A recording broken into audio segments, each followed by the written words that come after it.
Hello everyone!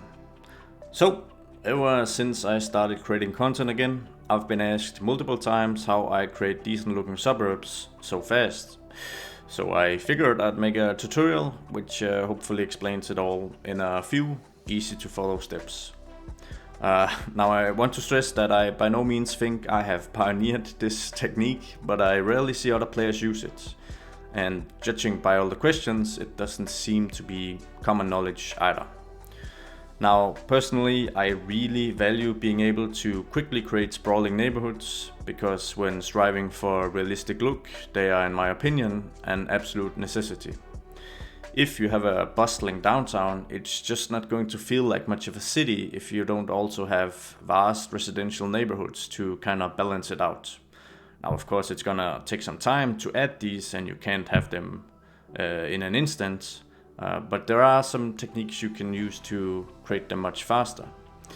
Now, many turn to zoning to achieve this, and I do believe you can achieve some pretty decent results if you spend a lot of time carefully managing the building themes that you allow to grow.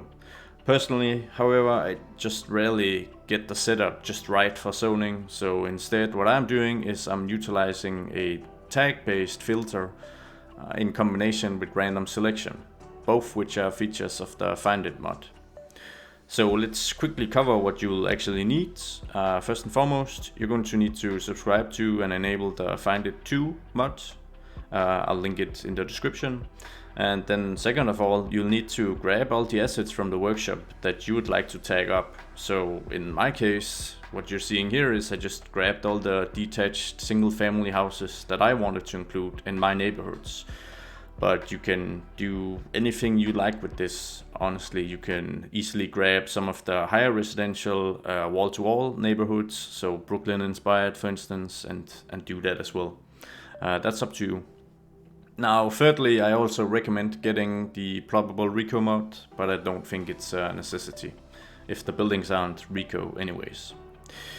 Alright, so here's a few clips of the technique in action. They might not be representative of the best way to do it, but I think they kind of showcase that even when not using a strict grid, which of course makes plopping much easier, then it's still a really fast way to make sure you get a really diverse selection of homes plopped down, and you also ensure that there's enough randomness so you don't have multiple of the same house right next to each other. Now, assuming you have the required mods and have found the assets you'd like to use, the first step is to use the Find It mod to add a tag to all the assets that you've downloaded. Alright, so let's get going. So what I've created here is just a super simple layout for a new residential neighborhood. So it's a pretty simple grid, so it should be very easy to work with. Probably not the most desirable spot to live, but I mean the views are great, right? So we're not far from downtown either. So yeah, I've created a super simple grid, and it works easiest if you create a grid, but you don't have to. Either way, it's gonna speed up your building process. So let's say that I've downloaded some houses that I'd like to utilize this technique with. Okay, so let's say that I have these boomer homes. Perfect. I have these ready and I'd like to create a tag-based theme with them basically. So what I'll do is that in this case, it's pretty easy because I can search for them. Now they're already filtered by their name, so that makes it easy, but that's really not the point of what we're trying to achieve. So let's say I'd like to create a tag that only carries the ones that are 2 tiles wide, so only these ones. So what I'm gonna do is I'm gonna click, if you guys can see, there's this little button basically, tag here, and I'll name this boomer 2 tiles, and I'll hit enter. And if you guys notice, then here are some of the tags I already use in this region. So I have the 2-floor or 2-story homes and the single story homes basically. And this indicates how many buildings I have in each tag. And that's of course what allows for a really diverse look. The more buildings you can fill in, the better. Anyways, let's add this one to our boomer 2 tiles as well. And we'll go ahead and add this one. And we'll just add the remaining ones as well, so that they are all included.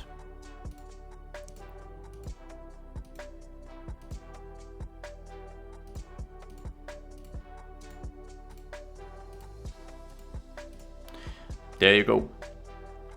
So now I can actually tag base these without getting all the rest of them. So instead of having to restrict the tile size, then if I say boomer 2 tile, or just boomer 2 basically, then it's gonna filter on the tag now. So even though none of the assets are actually named boomer 2 tile, then because I added the tag, they're gonna show up in the filter. So this is already one step of the process, because now you have exactly what you've tagged up and nothing else. The other aspect of being able to place these down quickly, so you don't want to gouge your eyes out because of all the time it takes to place them one by one, is you're gonna use this random selection that is also included in Find It.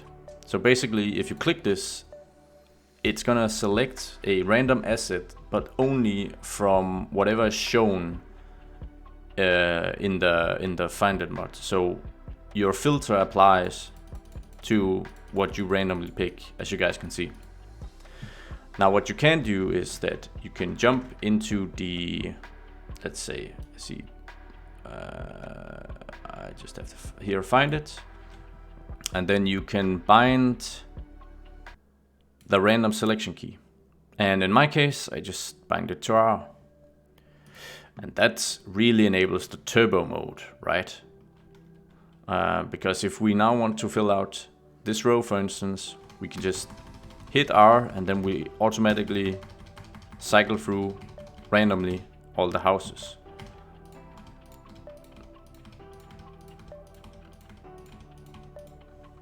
And there you go. And we can of course do the same over here. So you can imagine that the more houses you're able to add to the same tag, the greater diversity you'll see.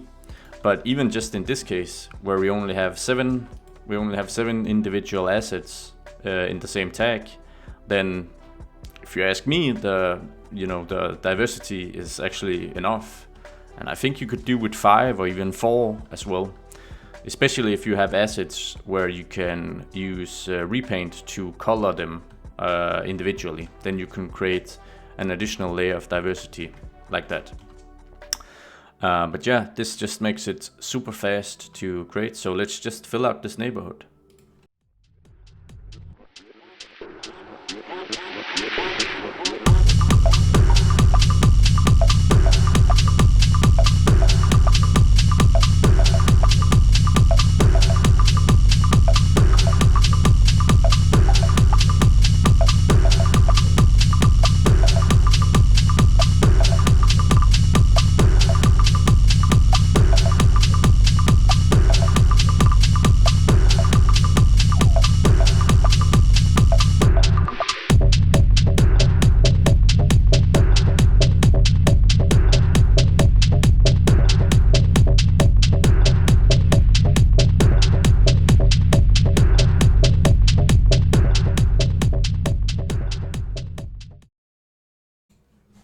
Alright guys and girls, so this is the results.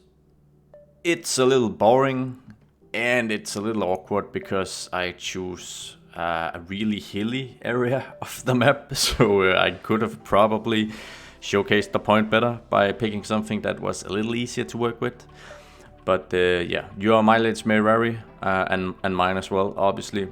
So yeah, most of these, if not all of them, were just placed with the random selection tool. And as we discussed, there are only 7 different assets in this one tag. But I think that the diversity is really good enough. You could, as I said, you could probably do with even less buildings. And of course you can mix and match all types of assets between different tags as you please. And then yeah, if you bind the random selection and find it to a hotkey, then you're all set. You know, you're loaded up the machine gun and you're ready to spit out houses. Yeah, so this is basically what I've been doing. And to showcase, this is the OS2 floor tag that I'm using. So it's just a mixture of, I mean, these vanilla buildings actually, or they're part of a DLC rather, and then some American type buildings and just lots of different stuff basically. And then I have a tag for another type of neighborhood, and they're all one-story homes. So that just gives off a different vibe basically. I mean, you can use this to create tons of different tags. Like I said, there's nothing stopping you from using this to also use it for like high residential stuff. So you can have a nice wall-to-wall tag basically. But yeah, that sort of wraps it up. This area looks okay actually, so I think I might just keep it. It's one of the only newer neighborhoods of this town. So yeah, and yeah, it's not a lot of population, but that's because I'm using the realistic population mod. So basically each home is just a single household. So yeah, but yeah, it went pretty fast, I think. Anyways, I hope this tutorial made sense. It's the first time I've created something like this, I think. Yeah, I'm pretty sure it is. So I hope it made sense. If you have any feedback or comments, please let me know in the description down below. Also, since I'm pretty rusty at the game, because I haven't really played a lot in the past 4 years basically, then if you have something similar that I can use, then please let me know in the comments. Share it with the rest of us. A cool technique or a way of making something a bit more easy that would otherwise be quite tedious. I'd be really interested in hearing what you guys have to share. So yeah, if you enjoy my content, please subscribe and hit the bell notification. Yeah, thanks for watching, and I hope you have a really great day. Bye.